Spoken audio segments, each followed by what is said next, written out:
Olá a todos, bem-vindos ao canal Babylon Brasil.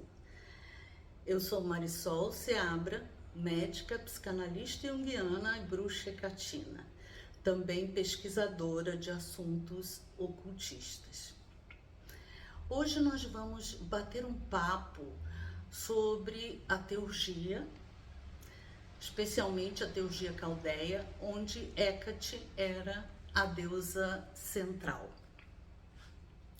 A teurgia é um sistema de magia, mágico-místico, na verdade, bastante importante para o Ocidente.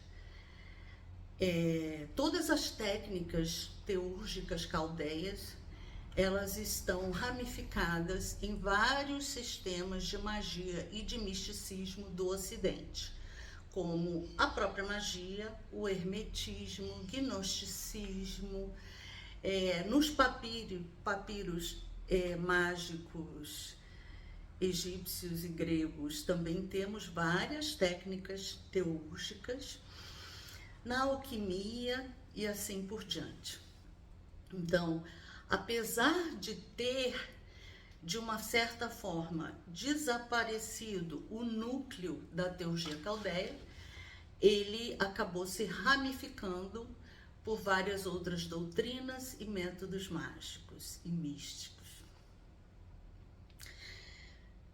O surgimento do período helenístico, a partir das conquistas de Alexandre o Grande, trouxeram uma modificação muito grande na Grécia, porque outras culturas vieram a fazer parte da vida dos gregos. E os gregos, eles se sentiram um pouco invadidos por essa miscelânea cultural. E não se sentiam, evidentemente, mais livres, homens e mulheres, homens livres, né? Porque as mulheres nunca foram livres, nem na Grécia. Mas eles se sentiram um pouco invadidos e a sua liberdade um pouco restrita a partir do domínio macedônio. Então, eles começaram a desenvolver filosofias que diziam respeito ao seu universo interior. E a partir daí surgiu uma nova filosofia, como por exemplo o estoicismo e várias outras, e dentre elas a teurgia. A teurgia é um sistema que prima pela união da alma com as instâncias divinas superiores, transformando um homem ainda em vida num próprio Deus, ou seja, dotado de poderes divinos. E a teurgia acabou influenciando enormemente a filosofia neoplatônica, a partir do filósofo Porfírio. Assim que surgiram os oráculos caldeus, ele se tornou o núcleo dessa filosofia neoplatônica e, evidentemente, é o núcleo da própria teurgia caldeia. E essa teurgia consiste numa linguagem simbólica expressa através de rituais mágicos e a partir da própria inspiração divina. Eles tinham muitos métodos oraculares em que o Deus descendia no corpo, né, da pessoa que transmitia o oráculo, tal qual as pitonisas, e transmitia então o ensinamento dos deuses, especialmente Hecate.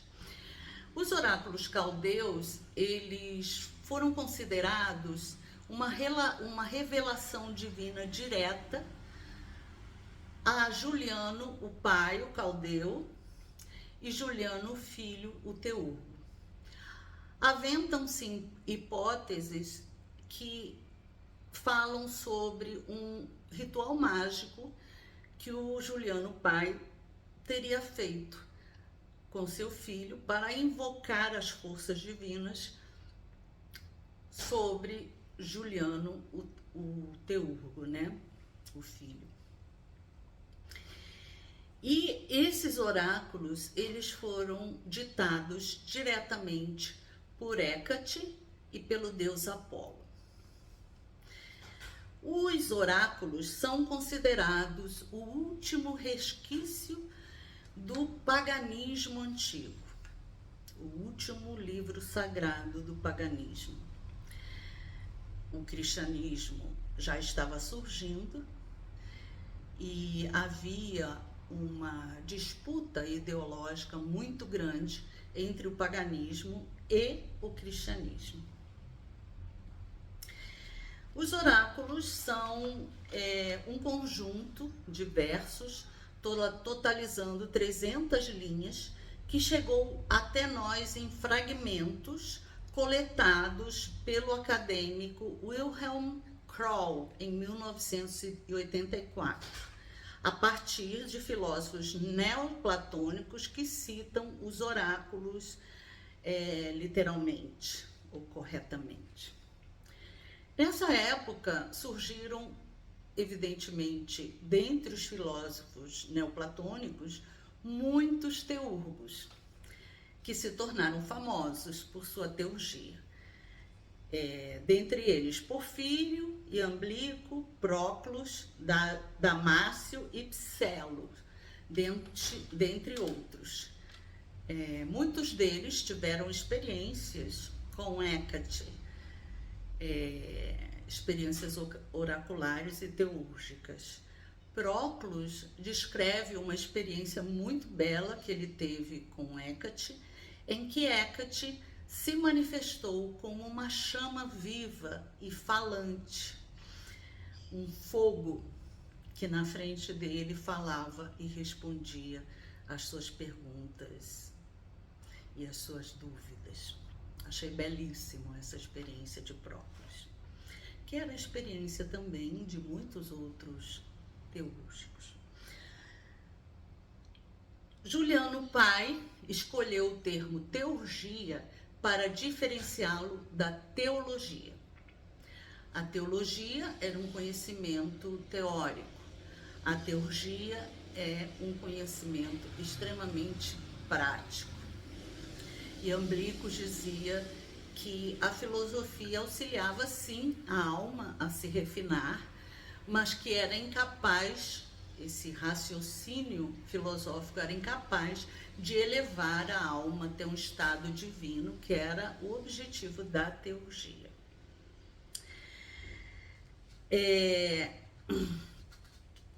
A etimologia da palavra teurgia vem da união de duas palavras gregas, theos, deuses, e ergon, obra ou trabalho, e significa obra dos deuses ou trabalho dos deuses. É um conjunto de práticas devocionais e ritualísticas que buscam elevar a alma humana ao divino para a obtenção de libertação ou salvação, obtenção de conhecimento, de proteção e outros objetivos supranaturais. Uma das características principais da teurgia é dar mais ênfase à anábase, subida ou ir para cima, do que a catábase, ir para baixo, para o submundo, para o inconsciente. A anábase e a catábase são dois métodos do caminho espiritual. A catábase, a alma humana mergulha no submundo, ou reino dos mortos, a fim de obter conhecimento, a fim de salvar alguma alma ou entrar em contato com a alma de algum morto, para obter também conhecimento. A anábase é o retorno da alma ao reino dos vivos, é considerada um renascimento, onde esse herói espiritual vai trazer esse conhecimento do submundo e distribuí-lo pelas pessoas, né? Então, quem faz catábase e anábase é sempre considerado um herói, porque são processos bastante difíceis. Essa é eu acho que é a primeira grande diferença da nossa Hecate. Hecate das bruxas, ela é caracterizada principalmente pela catábase. E a Hecate dos teurgos é uma representante fidedigna da anábase. Os teurgos acreditavam que não bastava ser um bom homem, cumpridor das leis, um homem virtuoso. Era necessário que esse homem se tornasse um deus entre os deuses, ou seja, adquirisse então poderes divinos. E isso sim seria o objetivo espiritual da teurgia. O acadêmico Dodds considera que os oráculos caldeus são o último importante livro sacro da antiguidade pagã. Então, eles, para nós que somos pagãos, ele é super importante, ele deve ser lido, deve ser estudado e pesquisado.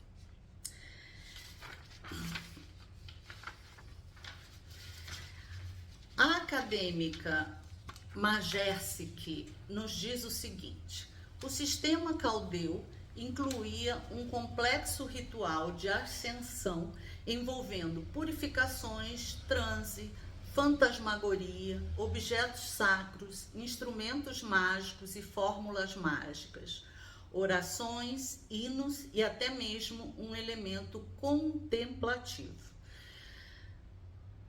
Todo o qual era praticado no contexto de uma comunidade mistérica.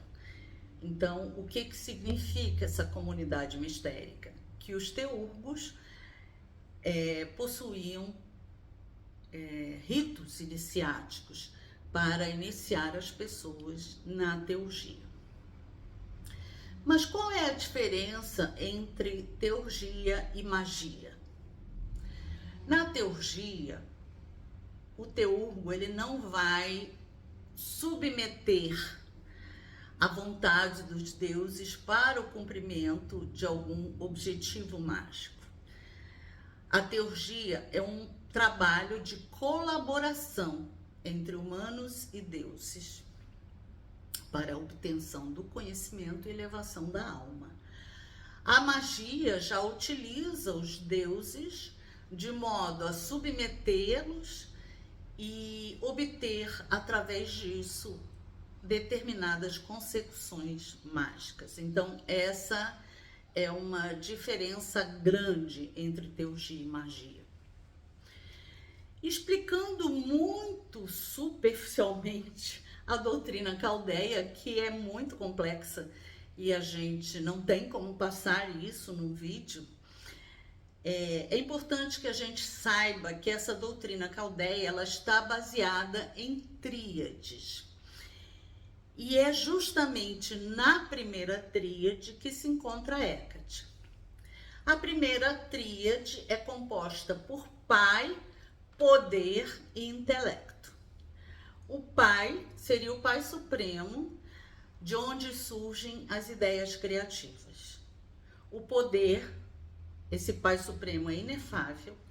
O poder seria a Hecate, é aquela que dá seguimento às ideias do pai. E o demiurgo seria o intelecto. Então, Hecate, tendo o entendimento das ideias do pai, ela as passa ao demiurgo.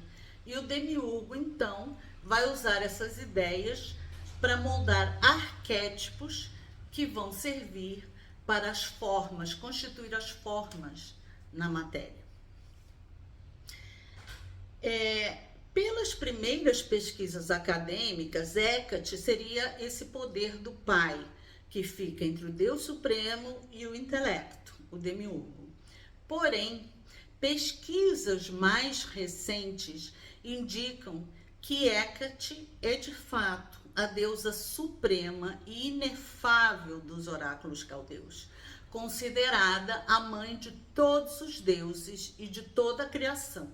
e permeando absolutamente tudo, dos reinos supracelestiais até a matéria. Esse é o entendimento atual dos acadêmicos sobre Hecate na teurgia caldeia.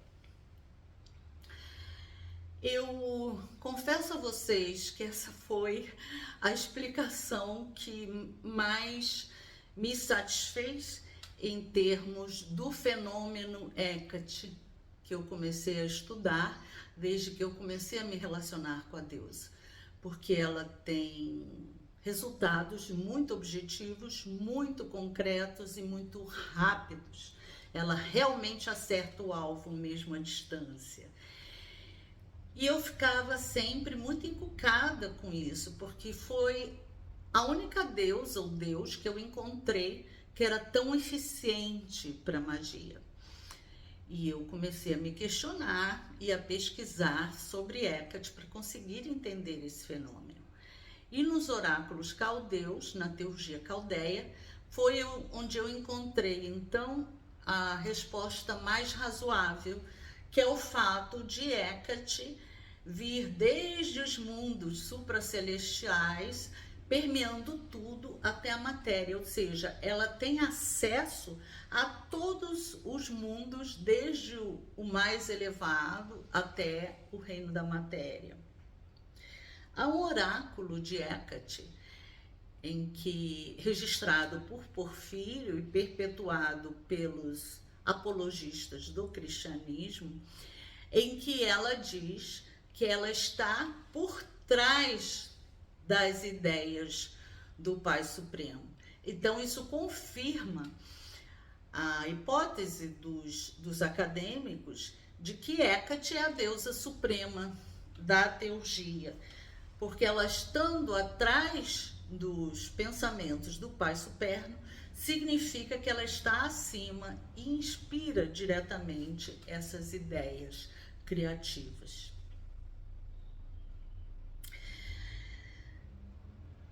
Na teurgia, o papel liminal cosmológico de Hecate é bastante destacado, surgindo ela como mediadora entre o mundo divino e o mundo humano em todos os níveis, podendo tanto elevar a alma como rebaixá-la. Ela é considerada o próprio Deus, aquela que transmite as ideias mais elevadas e abstratas lá dos mundos supracelestiais, para que o demiurgo possa então criar os arquétipos e gerar a forma.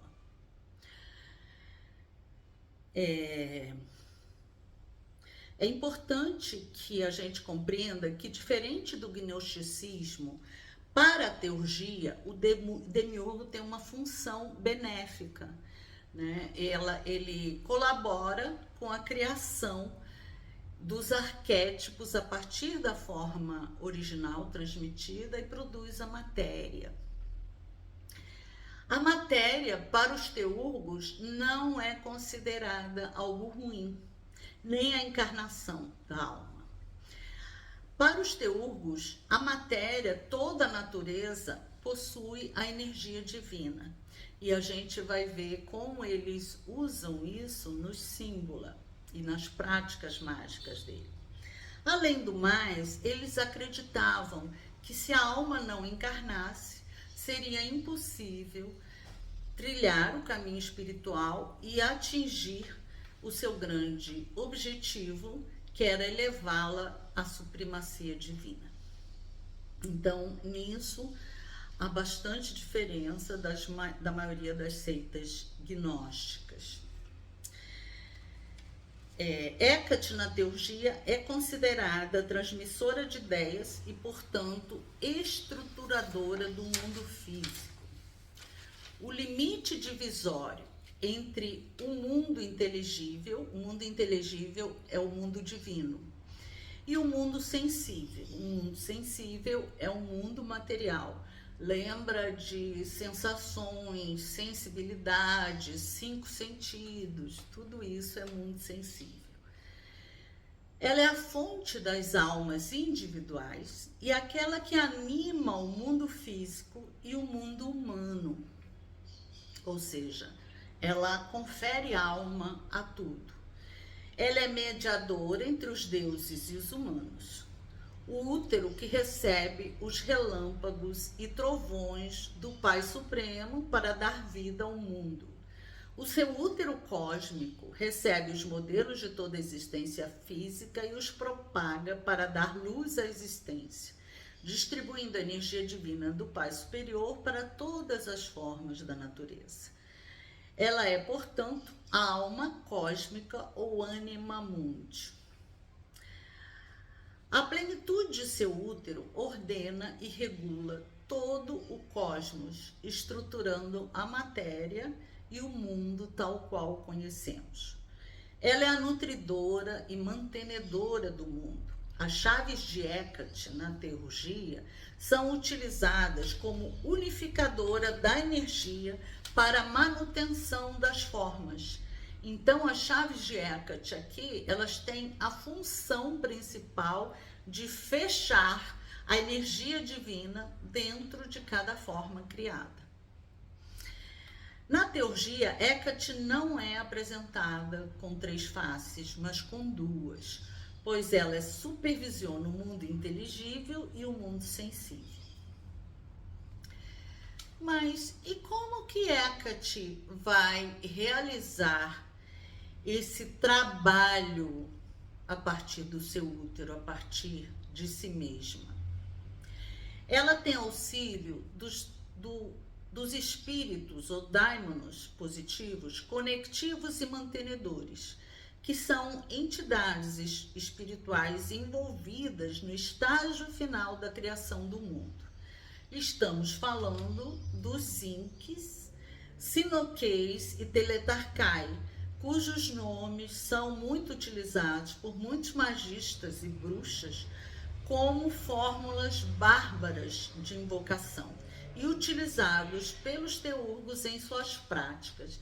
Então, um dos exemplos da utilização moderna desses daimonos ou espíritos de Hecate é o ritual do Rubi Estrela, do Crowley, em que ele vai utilizar esses nomes como nômina bárbara, né? Ele vai, numa certa parte do rito, se eu bem me lembro, Promol Jungs, Epsomol Teletarcai, Epidexa Sinux, Eparistera Daimona, e assim por diante.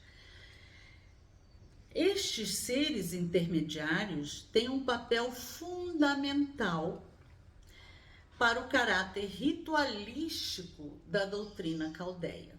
São eles que conectam o mundo material com a divindade superna.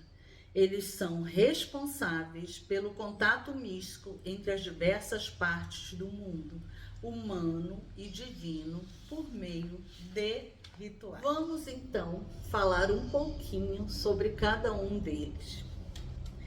Os Ins, que são os pássaros, elevam as almas ao divino e auxiliam no processo de seu aperfeiçoamento através de sua força atrativa e erótica, que liga os homens e deuses e leva mensagens uns aos outros. Os Ings, eles são alcançados através de atos devocionais que levam a alma a um amor supremo pela divindade abstrata e geram então esse erotismo místico que a gente sente, que é muito presente em Juan de la Cruz e em Teresa d'Ávila. Eles são os mediadores das mensagens e as próprias mensagens são os pensamentos de Deus.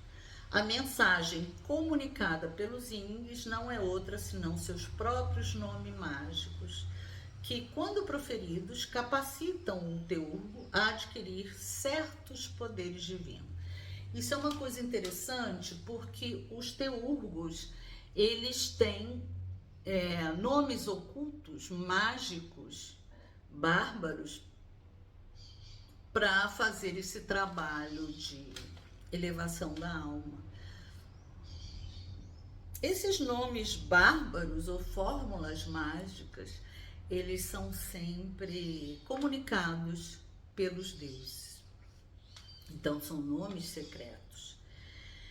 O instrumento físico do Ynx é o estrófalos de Hecate, que é utilizado pelos teurgos a partir de seu som para atrair o poder divino. Então, eles faziam rodas de metal com o estrófalo, um furo no meio, passavam um cordão, uma linha forte, e rodavam esse estrófalo. E esse estrófalo, então, ele produzia um som. Esse som servia para eles entrarem em profundo êxtase, superarem a consciência racional e se elevarem até os deuses.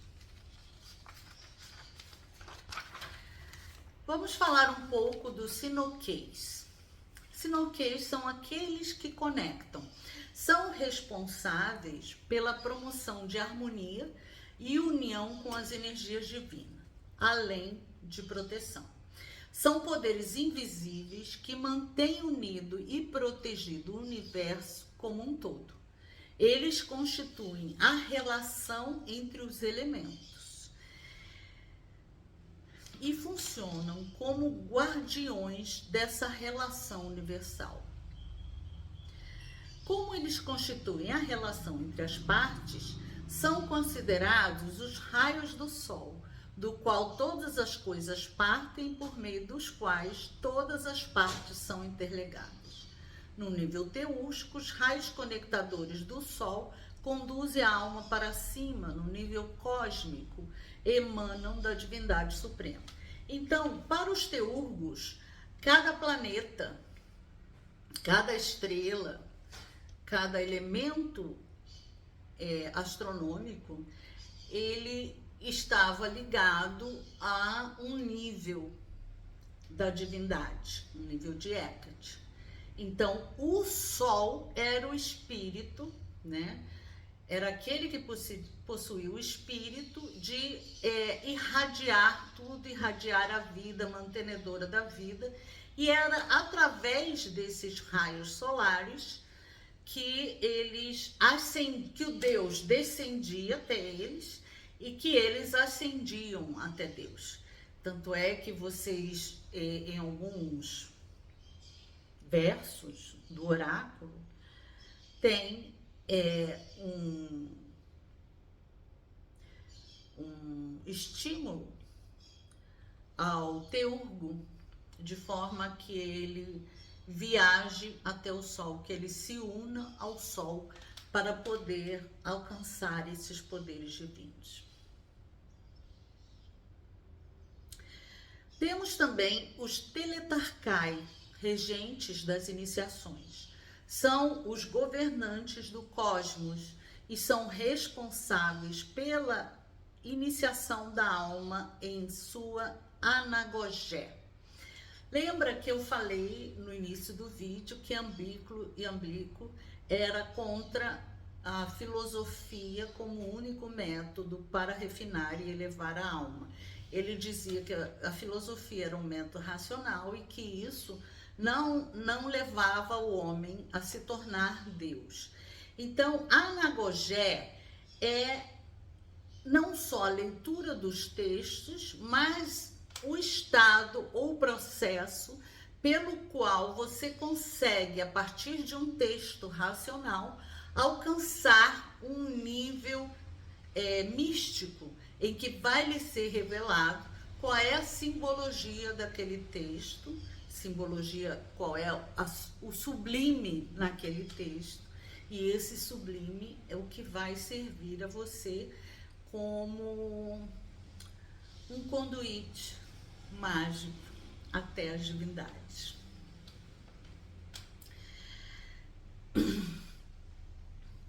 Os teletarcais são os mestres da iniciação, que além de serem entidades cósmicas ou princípios princípios cosmológicos, atuam ativamente e participam do drama cósmico enquanto virtudes que inspiram a alma.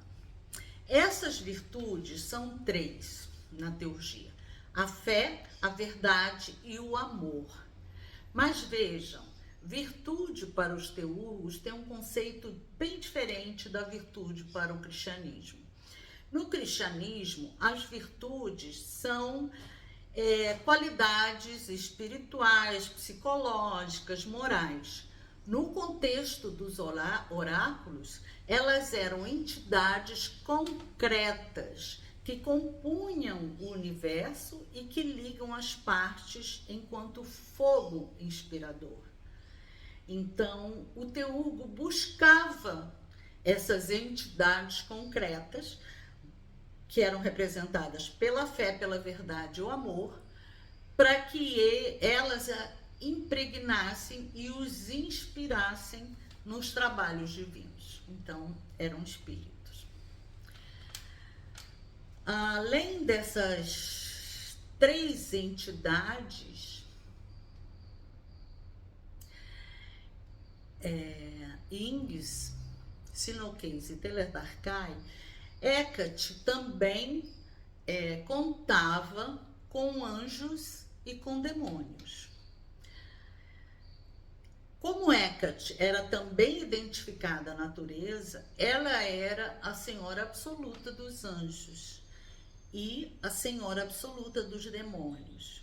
Porém, os demônios de Hecate eram considerados pelo teurgo como parte da hierarquia divina. Então, os demônios, nesse caso, eles eram executores das ordens divinas, faziam parte do divino. E isso está muito associado, para quem gosta de Goécia, aos demônios da Goécia. Os demônios da Goécia, o rito, é um rito teúrgico. Então, como parte da hierarquia divina, eles tinham funções divinas e eram causa tanto de saúde como de doença. Utilizando-se destes daimonos, todos eles, o teurgo tanto pode solicitar algo, enviando uma ideia ao útero de Hecate para que se materialize, como receber mensagens e orientações divinas desse mesmo útero. O cristianismo, ele considerou um absurdo Hecate ter a sua legião de anjos, demônios, os daimons, porque isso tornou Hecate uma grande rival de Jesus, pois também ela possuía a legião de anjos, não apenas Jesus, não apenas Cristo. O trabalho teúrgico era realizado através dos símbola. Símbola são objetos da natureza indicados por Hecate como apropriados a um determinado rito e objetivo que se desejava alcançar. Esses objetos podiam ser pedras, ervas ou qualquer artefato da natureza, pois para os teurgos tudo estava animado pela energia divina e possuía o segredo da transformação. Um outro elemento que eles utilizavam muito era o suntemata. O suntemata, em grego, significa sinal ou símbolo.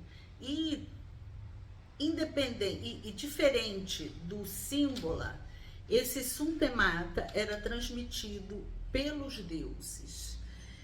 E eles poderiam ser um som, um cântico, um mantra, gestos, palavras bárbaras de poder ou objetos sagrados com símbolos comunicados pelos deuses que eram elaborados pelo próprio teurgo, como, por exemplo, os talismãs. Para Iamblico, o suntemata eram marcas, símbolos, emblemas, sinais, luzes transmitidas pelos deuses e que permitiam à alma atravessar o abismo entre o humano e o indivíduo e o divino, mesmo sem compreensão racional direta.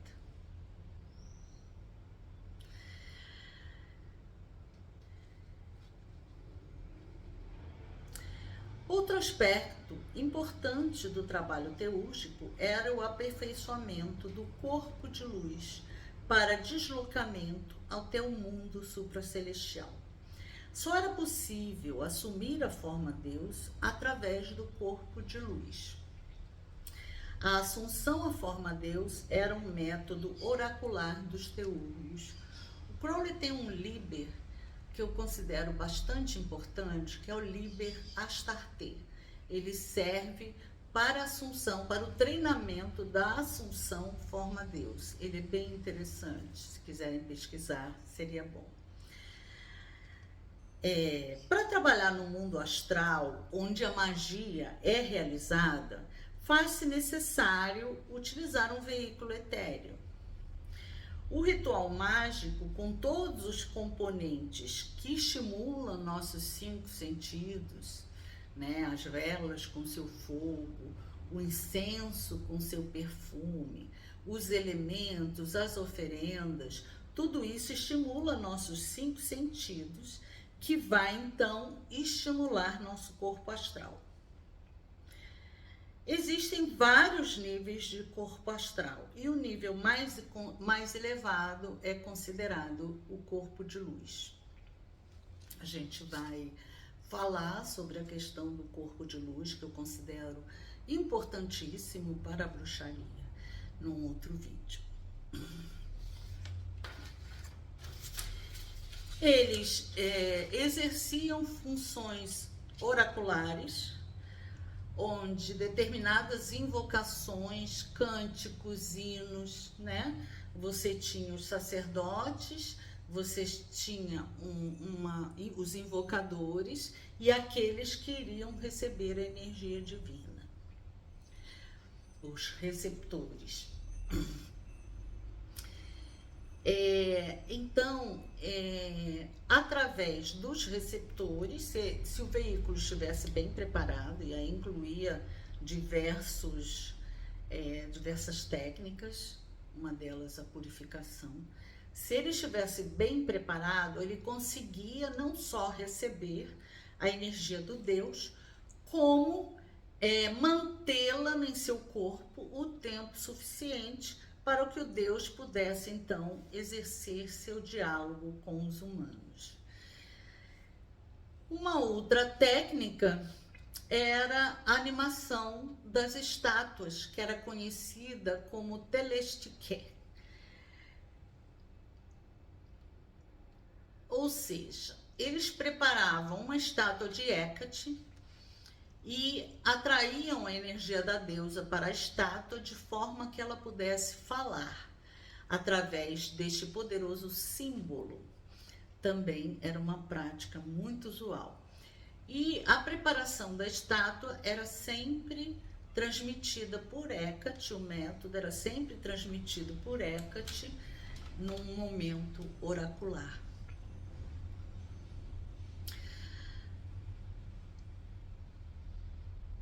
Estas estátuas eram ditas falantes.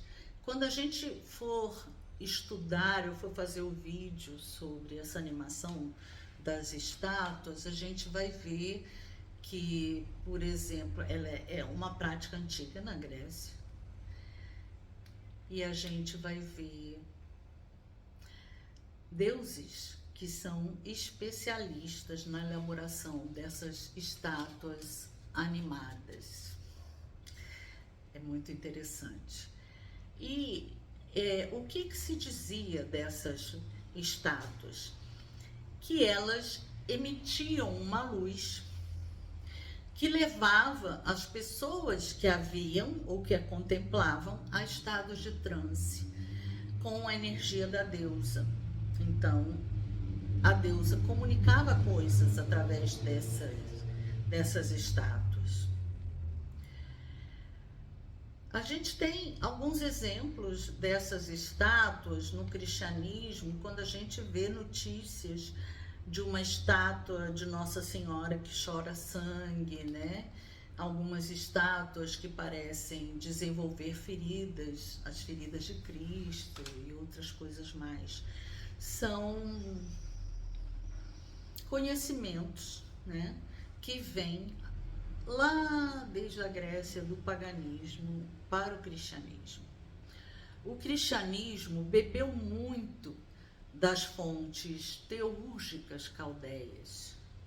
Muito, muito, muito, muito. Para vocês terem uma ideia, a missa da Igreja Católica é um rito teúrgico, né, onde eles vão trabalhar os símbolos. Que símbolos são esses? O sangue de Cristo e a hóstia, que é o corpo de Cristo, que vai ser consumido pelos fiéis. A consumação desses símbolos, é claro que esse conhecimento já se perdeu para os católicos, mas é a incorporação da energia divina que permite à alma humana, ou dá chances a uma alma humana, a despertar para a realidade divina. Então, toda vez que forem assistir uma missa católica, observem como ela é teúrgica em todos os seus sentidos, né? Mas e a alma telúrica, quitônica de Hecate? Ela está também na teurgia. Hecate possuía essa alma cósmica elevada e também possuía uma alma telúrica, que estava diretamente ligada à matéria e seduzida de paixão por ela. E aqui vemos um outro componente gnóstico, né, que vem aí dos oráculos caldeus. Era a Hecate quitônica dos bruxos, a Hecate do submundo, dos cães e dos mortos, das encruzilhadas. Os cães aqui, de Hecate, são considerados como devoradores de almas, e as entidades do submundo, espíritos dos mortos e demônios, ou mesmo a própria alma telúrica de Hecate, considerados todos eles como indutores de erro. Mas os teurgos também utilizavam este aspecto de Hecate para alcançar alguns objetivos. Qual era a questão em relação a Hecate telúrica e sua legião, né? Era que o teurgo não deveria trabalhar com eles, mas não poderia se deixar seduzir por esses poderes que eles ofereciam. Então, na verdade, a diferença está em termos de consciência. O teurgo, ao mergulhar no submundo, ao lidar com a Hecate telúrica e sua legião, deveria estar consciente do que ele estava fazendo e de quem eram aquelas entidades, né, para evitar ser seduzido e induzido ao erro.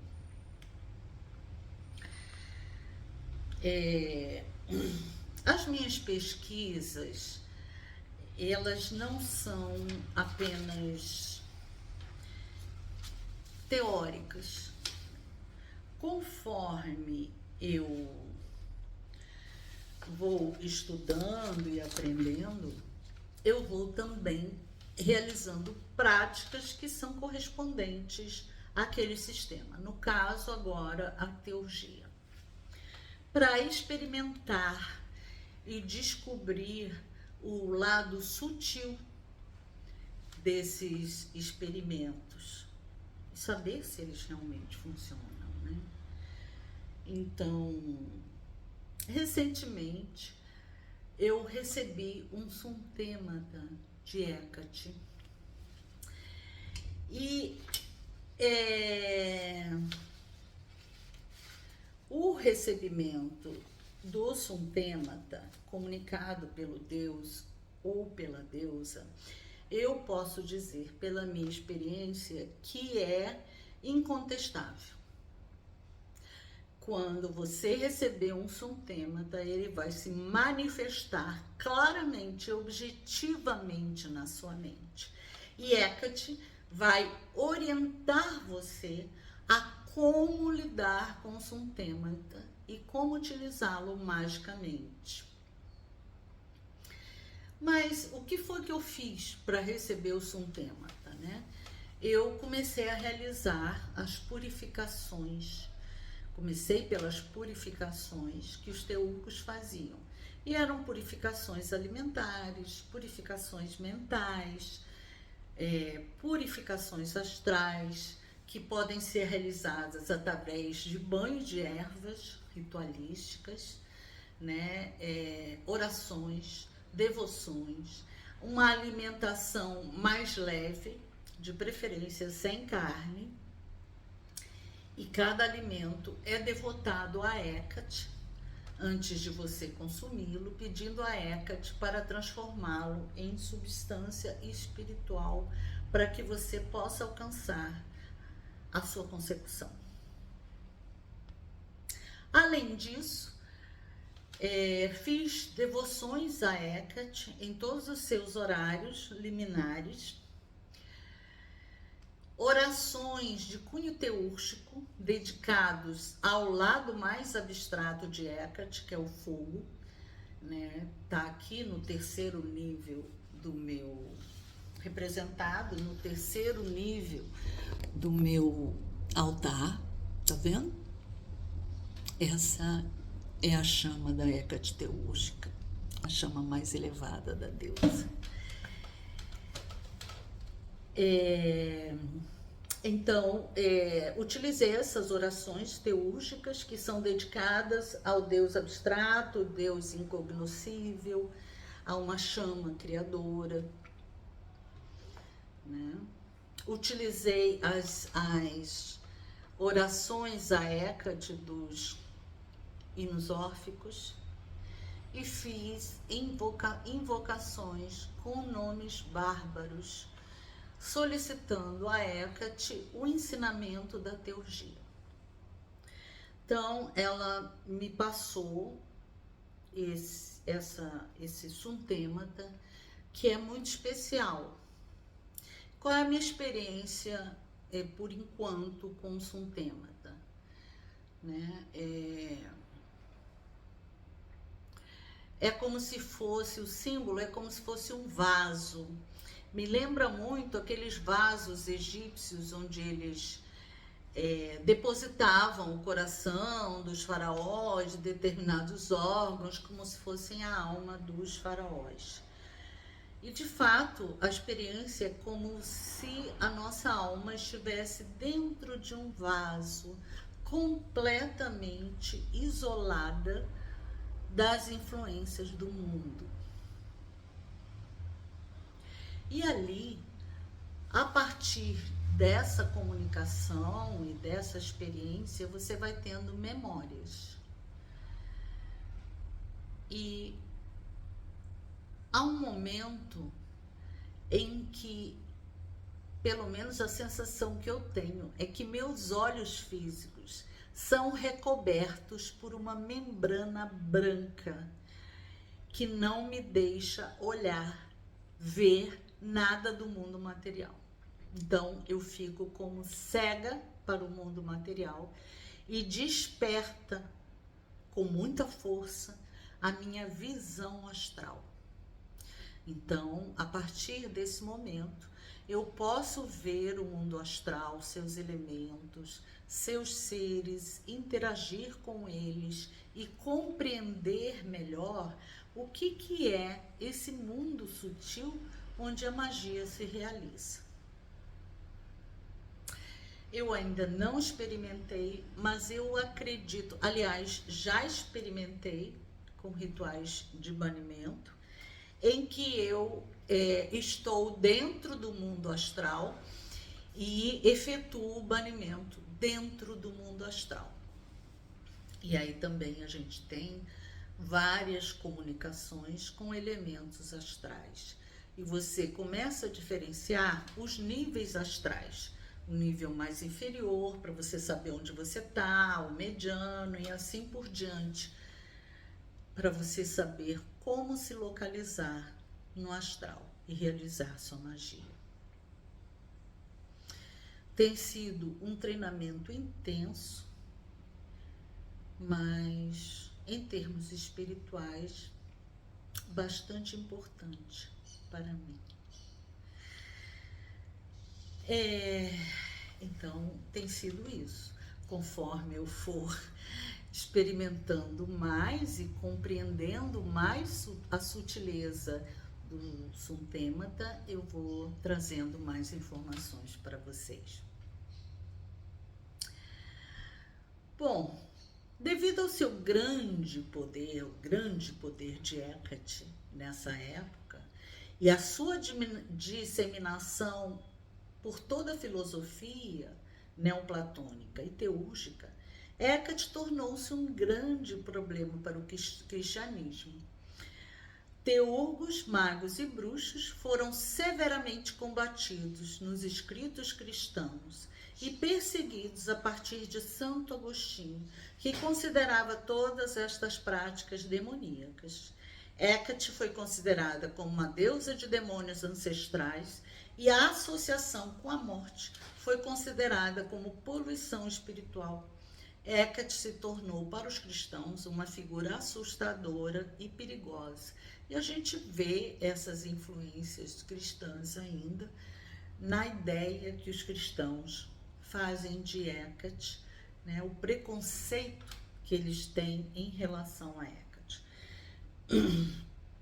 Porfírio consultou, como eu falei para vocês, havia uma disputa política muito grande, uma rivalidade política muito grande entre os teurgos e o cristianismo. Porfírio consultou o oráculo de Hecate para obter informações sobre Cristo.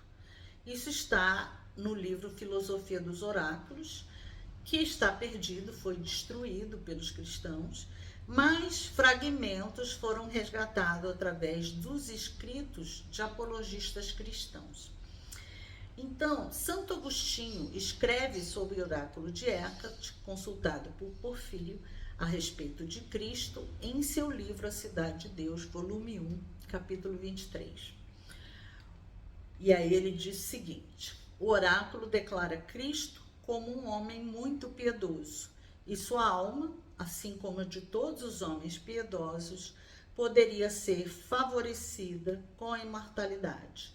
Porém, a adoração a ele como Deus é um erro cristão.